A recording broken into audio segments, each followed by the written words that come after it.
Am I the a-hole for kicking out my pregnant teenager's stepdaughter over my cat? Plus update. Original post. I'm at the vet waiting room with my cat, so I'm gonna rush this and edit the grammar later. So I, 35 female, have been with my 45 male fiancé for 3 years now. He has 2 kids, a daughter 22 who's a lovely girl, and another daughter 19 who I'll call Kim for the sake of the post. Kim has always had a bad attitude to everyone, especially me. Now, before anyone assumes, my fiancé has already divorced his ex 2 years before we even met, and his ex is a nice person who I get along with very well, so there's no hate from her end either. Kim is 3 months pregnant and living with us because we have more room for her and the baby. The baby daddy stays sometimes, but he has 2 jobs, along with studies, so it's mainly been me who's taking care of her. So the main issue. Today her boyfriend came over, so my fiancé suggested we let them have the house to themselves and go for a walk. About 2 hours later, I came home and noticed my cat missing, who Kim hated and wanted me to get rid of. I asked her where he was, and Kim said he ran out the door, which I knew was BS, because Whiskey's an elderly cat who wouldn't even go out on the porch if I didn't bring him. So I checked the Ring camera, and as expected, Kim threw Whiskey out that ran him off. My fiancé tried saying Kim is pregnant, her hormones were all over the place, and pregnancy brain messes with women, that he was gonna bring up getting rid of Whiskey for the baby's sake anyway. I was in tears, till I looked over at Kim with that smug, satisfied look on her face. I freaking lost it. I got up in her face and screamed that she had 1 hour to find my cat, or all her stuff would be in the dumpster, and I was done being her slave. She said she wasn't looking for my stupid cat, and to back off as she was pregnant. My fiancé told me to come down and that would look for the cat. I told him no, I would look for my cat. And when I got back, his daughter better be gone. And if he has issues with that, he could go too. Because I was sick of dealing with this little witch of a daughter, who everyone, including her own parents and boyfriend, avoids. I didn't wait for them to respond. I did hear her cry though. As you know, I found my cat. He was hiding in some bushes and it took 20 long minutes to find him. When I arrived home, they were both in the living room. My fiancé said he wanted to talk, but first, he said I owed Kim an apology. I told him to screw himself, and she better start packing. She's had her boyfriend's family home as far as I know, and my fiancé is not talking to me. Now for the top comments before reading the update. Not the a-hole. Pregnancy hormones do not cause you to be cruel to an elderly pet. That's just vicious entitlement and garden variety meanness. You don't owe her an apology. She should be begging for your forgiveness, and so should your fiancé.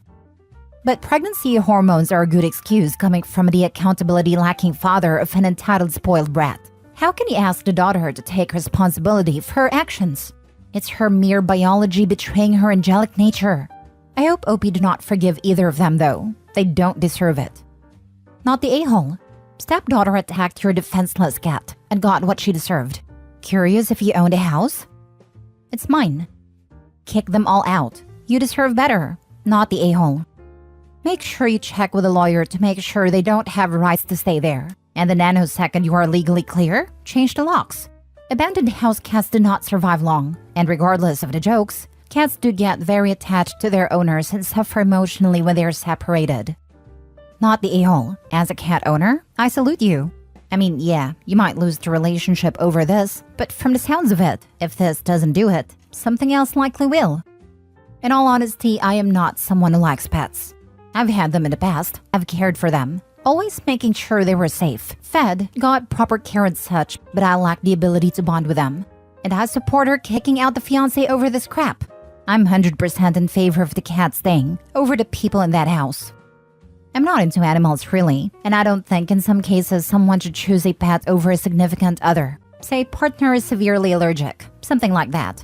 However, I totally support this. It's not even so much about the cat, but about all the things that kind of behavior shows. If she's willing to do all of that over or to a cat, and the fiancé was in on it, what other crappy and conniving ways will they act when it comes to other things? This entire situation says so much. And even if you're not an animal person, you shouldn't want any ill will to come to an animal. They were willing to hurt a cat, and also by proxy OP, and it was all plotted. OP should be very cognizant of their own safety when X comes first things, as well as for a period after. These people sound like they have no moral compass, and could be dangerous. Now for the update. So my now ex-fiancé's oldest daughter reached out to me to ask my side. I'll call her Kate. She's an animal lover like myself. Her father asked to stay with her for a few nights because he said I was having a breakdown over my cat. He basically made out that the cat escaped, and I went after poor Kim for not trying to catch him in her condition. Kate is a very smart girl, so she can see BS from a mile away. And obviously she knows her own sister, so she called Kim to ask her side. Kim was more honest. Basically, her and her dad planned it as some of you suggested. The plan was for her baby daddy to take the cat out a road dump, but he wouldn't do it because in Kim's words, he was a pussy. So they got in a fight about it, and Kim, thankfully being lazy, just kicked Whiskey out and ran him out of the yard. Kate told me the way Kim was talking about me and Whiskey, that even if she doesn't move back, she'd do something for revenge to Whiskey. So I've decided to listen to Kate, my friends, the vet, his assistant, and everyone here, and I called off the wedding, which is in a few weeks, and broke up with my ex-fiancé by text. I don't care if it's immature or cruel. I've told him I'll box up his stuff for him and leave it for him to collect in a few days. Don't worry about Whiskey. I told my ex to call me when he's coming over, so he'll be locked in a room safe. And I'm calling a 24-hour locksmith next. The begging and BS promises have already started, but my mind's made up.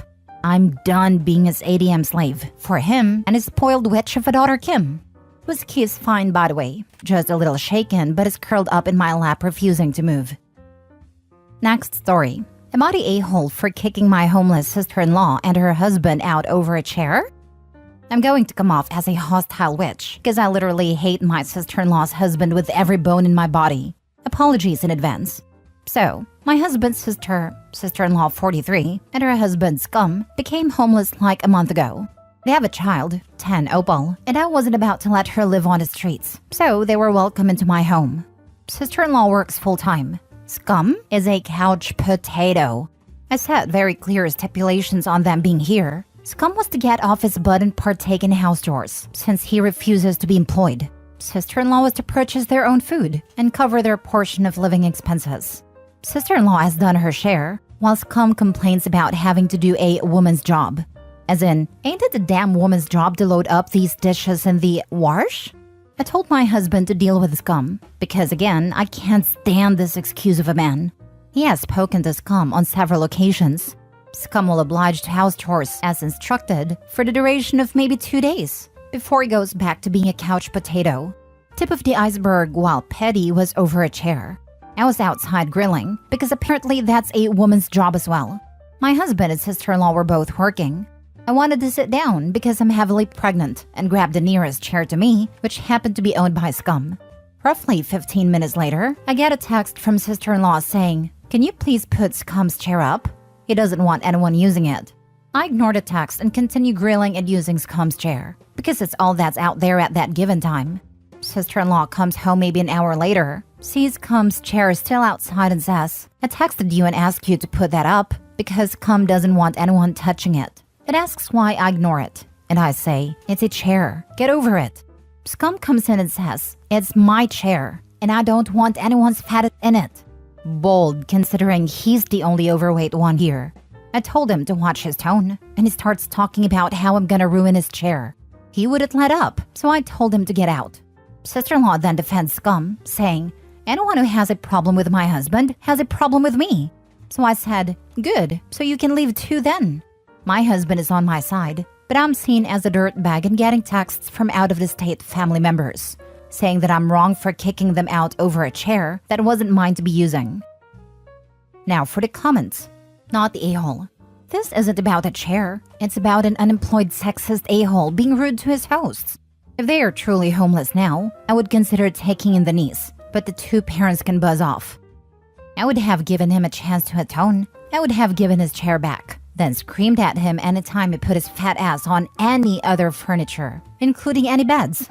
Make that bed, idiot. Lol. Nothing was stopping the unemployed fatso from going outside to fold up his own chair. I guess he considers that to be women's work too. In Opie's place, I'd have asked him what he actually considers men's work. Because he doesn't want to go to work, he doesn't want to do any work in the house or garden. What, in his opinion, is it that he is supposed to do? And if the answer to that is nothing, then how does he justify his existence? And why should anybody else support him? I feel so bad for your sister-in-law. You can't have the best self-esteem to be with a parasite like this. Not the a-hole. Unfortunately, her self-esteem is completely squashed. By herself, she's a damn good woman. She's funny, intelligent, and the life of the party. The man, though? It goes without say that for the past 11 years, people have been begging her to leave him. Some people can't be helped. Have you talked to sister-in-law about how her daughter is being impacted by her father's treatment of her mother? Does she really want her daughter growing up to think that it is okay to be treated like a workhorse while her husband sits on his ass? You mentioned that sister-in-law's self-esteem has been squashed. She needs a come-to-Jesus talk, that not everything revolves around accepting the treatment handed out by scum. She needs to put her daughter first, being a good role model, and helping her daughter grow into a successful, independent woman, not the a-hole. Tell the out-of-the-state family members to take them in, especially if they're not satisfied with how you did it. If they want to help so much, they can take them in. Last story. Am I the a-hole for punching my sister's fiancé? So I realized that title doesn't sound appealing, but hear me out. I, 32 male, and my wife, 33 female, have an 8-year-old daughter who is phenomenal and I adore her. And she has always enjoyed spending time with my sister, 27 female.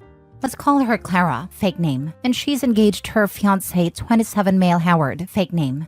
So my wife and I were planning a trip to Honduras to see her grandmother, because she is sadly ill, and her wish was to see her granddaughter. And my wife wanted me to come for support. We wanted our daughter to come, but she hates planes and refuses to even step foot in an airport. So I asked my sister if she could come and watch her. She said yes, but Howard wasn't too happy about it. So I told them we'd be gone a week and I'd pay them when we returned. Unfortunately, my wife's grandmother wasn't doing any better and her health was getting worse. So the only thing keeping my wife happy was our daughter, who we called every day. The first 2 days she was happy and was saying how much fun she was having with Clara. But then on the third day, she wasn't very talkative, but we just assumed she was just tired. On the fourth day, she didn't even answer a FaceTime call. So I called Clara to find out what was going on. She claimed that my daughter was simply exhausted from all of the fun they had been having. I didn't really buy it, but I decided to disregard it.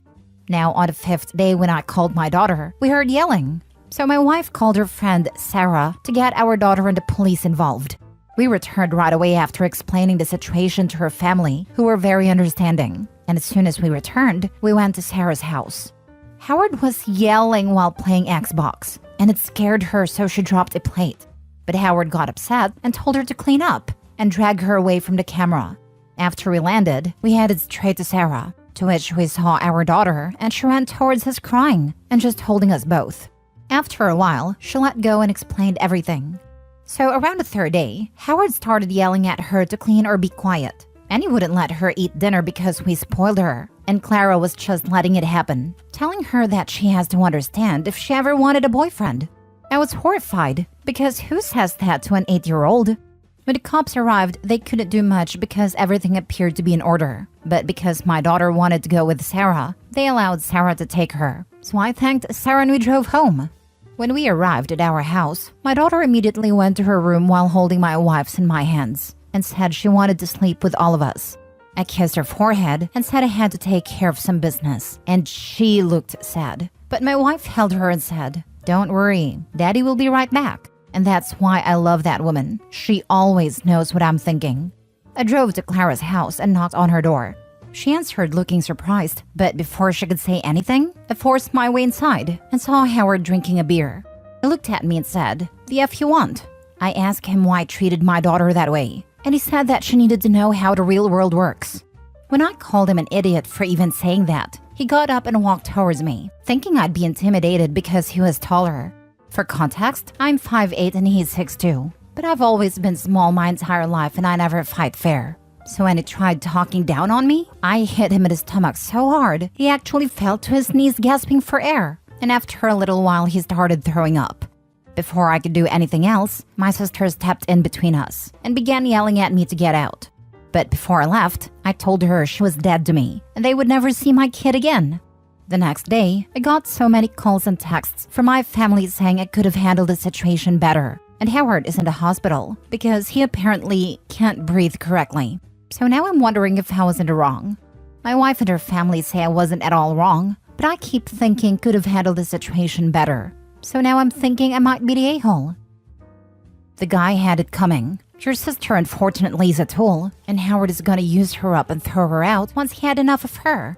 It is best to stay in no contact with her, because she won't have your daughter's safety in mind, especially with Howard running her life. Howard needed to learn how the real world works, not the a-hole. Ever notice that people who want to teach kids how the real world works are always justifying crappy behavior? Don't talk to anyone. They could record you. Guy could file a police report or sue you to cover medical bills. He advanced on you in an intimidating manner. You felt threatened. 2 against 1. Exercise your right to STFU. Mutually assured destruction. Howard takes it to the police, and OP explains that Howard was abusing his child. And they have the previous call and file that something was wrong, and they got the child out of the situation. Might not be enough for charges, but he'll learn how the world works when word gets out. And if they can bring charges, he'll really learn, because they don't like guys who hurt kids in prison. OP may still want to take his kid to get a medical checkup though. The creep mentioning boyfriend set off not only the bad warning bells, but also the it gets even worse warning bells. Oh, and lawyer up. Expect that this guy will or someone will on his behalf. Write down everything as best as you and everyone else can remember about this, no matter how inconsequential it may seem. Get screenshots and timestamps. Anything and everything. Don't talk to anyone outside of your lawyers. Volunteer nothing unless the lawyer recommends it. And of course, therapy for the kiddo.